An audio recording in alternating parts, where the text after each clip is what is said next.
Hey there, food lovers! Ready to bake? Today we're making a classic apple pie. This recipe is close to my heart. It's the perfect blend of sweet and tart. It's all about simple ingredients and easy steps. Let's get started. This recipe is perfect for beginners. Don't worry if you've never made a pie before. I'll guide you through each step. We'll create a masterpiece together. Get ready for the amazing aroma that will fill your kitchen. Before we begin, let's gather our ingredients. Having everything ready will make the process smoother and more enjoyable. You probably have most of these in your pantry already. If not, a quick trip to the store will get you all set. For the crust, 2.5 cups all-purpose flour. I like King Arthur flour for its consistency. 1 teaspoon salt, 1 cup shortening. Crisco works best for flakiness, giving your crust that perfect texture. And 6 to 8 tablespoons ice water. Make sure it's ice cold to keep the dough nice and flaky. For the filling, 6 cups thinly sliced peeled apples. A mix of Granny Smith and Honeycrisp is my favorite for a balance of tart and sweet. 3/4 cup granulated sugar, 1/4 cup packed light brown sugar, 2 tablespoons all-purpose flour to thicken the filling, 1 teaspoon ground cinnamon for that warm, comforting flavor, half a teaspoon ground nutmeg, 1/4 teaspoon salt to enhance the flavors, and 1 tablespoon lemon juice to add a bit of brightness. And finally, 1 tablespoon unsalted butter, cut into small pieces to dot over the filling. See? Simple ingredients for a truly delicious pie. Each component plays a crucial role in creating the perfect balance of flavors and textures. Now, let's move on to the fun part, the making. Get ready to roll up your sleeves and create something wonderful.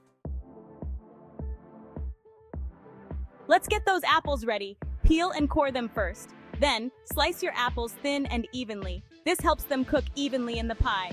No one likes a chunky apple pie. Place the sliced apples in a large bowl. Add the sugars, flour, cinnamon, nutmeg, and salt. Toss everything together. Make sure the apples are coated evenly with the spice mixture. Add a squeeze of lemon juice. This brightens up the apple flavor. Section 4. Building the apple pie fortress crust and filling unite. This is where the magic of baking truly begins, as we bring together the crust and the filling to create a masterpiece. Now, let's make the crust. The foundation of any great pie starts with a perfect crust. This is where the magic happens. The crust is the canvas for our delicious apple filling. Combine the flour and salt in a large bowl. These simple ingredients are the base of our crust. Add the shortening and use a pastry cutter or your fingers to cut it into the flour.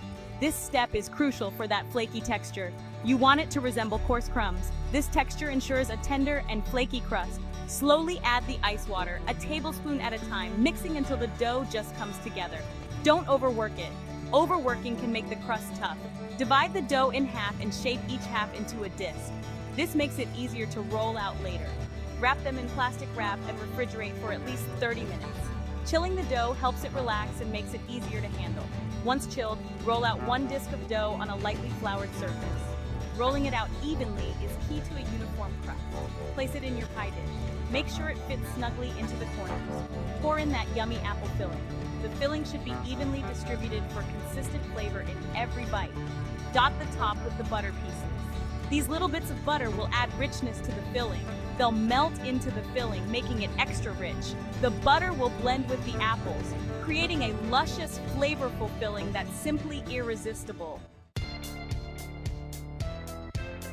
Section 5. The Grand Baking Adventure, a symphony of heat and time. Baking is an art that combines precision, patience, and a touch of love. Today, we embark on a journey to create the perfect apple pie. Roll out the second disc of dough and place it over the filling. Make sure it covers the entire pie evenly, creating a beautiful blanket for the delicious filling beneath. Crimp the edges together to seal the pie. This step is crucial as it locks in the flavors and prevents the filling from spilling out during baking. Cut a few slits in the top crust to allow steam to escape. These slits not only serve a functional purpose, but also add a rustic charm to your pie. Place the pie on a baking sheet. This will catch any drips and make cleanup easier, ensuring your oven stays spotless. This will catch any drips and make cleanup easier. A clean oven means more time to enjoy your delicious creation. Bake at 425 degrees Fahrenheit, 220 degrees Celsius for 20 minutes. This initial high heat helps set the crust and gives it a head start on becoming golden and flaky. Then, reduce the heat to 375 degrees Fahrenheit, 190 degrees Celsius, and bake for another 35 to 40 minutes. This slower bake ensures the filling cooks through without burning the crust. The crust should be golden brown and the filling bubbly. These are signs that your pie is perfectly baked and ready to come out of the oven. Let the pie cool completely before slicing. This is important. Cooling allows the flavors to meld together and the filling to firm up. Cooling allows the filling to set properly. Cutting into a hot pie can cause the filling to run out, ruining the perfect slice. I know it's hard to resist, but trust me, it's worth the wait. The reward is a slice of pie that holds together beautifully and tastes absolutely divine. Section 6. Apple Pie Triumph. Sharing the sweet reward. There you have it, a classic apple pie made easy. Slice, serve, and enjoy the sweet taste of success. This pie is best served warm with a scoop of vanilla ice cream, but honestly, it's amazing on its own too. Baking is all about sharing. Share this recipe with your friends and family, and when you bake it, be sure to tag me on social media. I'd love to see your creations. Happy baking!